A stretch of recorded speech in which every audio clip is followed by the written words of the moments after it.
Doctor صاحبہ، یہ جو بات ہو رہی ہے ابھی آپ نے ذکر کیا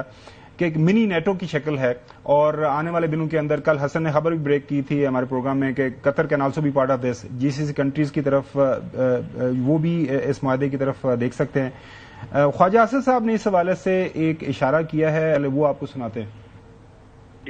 From GCC country or countries,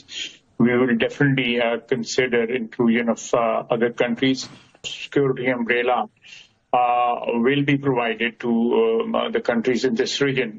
not dependence on some other distant power or distant country. The countries can jointly defend themselves,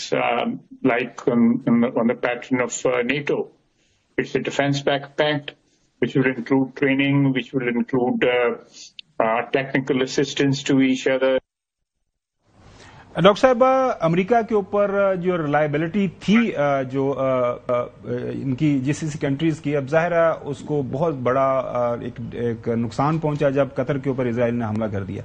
تو پاسبل ریئیکشن امریکہ کا کیا ہو سکتا ہے؟ ممکنہ یہ جو ہمارا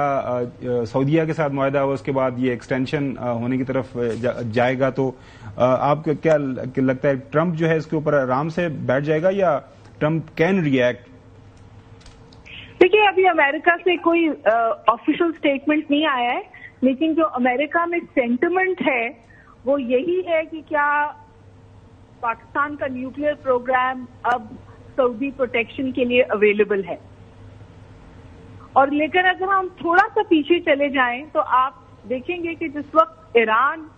کی نیوکلیئرائزیشن کی بات تھی تو سعودی عرب نے برملا یہ بات کہی تھی کہ اگر ایران نے نیوکلیئرائز ہوا تو ہم بھی نیوکلیئر پاور بن جائیں گے۔ اس وقت سعودی عرب کی اسٹریٹجی میں آپ تھوڑا سا بدلاؤ دیکھتے ہیں، انہوں نے ایران سے بھی تعلقات کا بہتر کیے ہیں، پاکستان کو اپنے سیکیورٹی فریم ورک میں وہ لائے ہیں، کیونکہ اب تک وہ بیسز دیتے تھے اور ان بیسز کے بدلے میں وہ امریکہ سے سیکیورٹی ایکسپیکٹ کرتے تھے، لیکن نتیجہ یہ نکلا کہ جو دوحہ کا سب سے بڑا بیس جہاں پر امریکہ کا ہے وہاں پر ایران نے بھی حملہ کیا اور اسرائیل نے بھی حملہ کیا،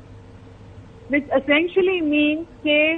عرب گلف اسٹیٹ سیکیورٹی کمپرومائز ہوئی اور دونوں دفعہ امریکہ مدد کو نہیں آیا اور الفاظ صرف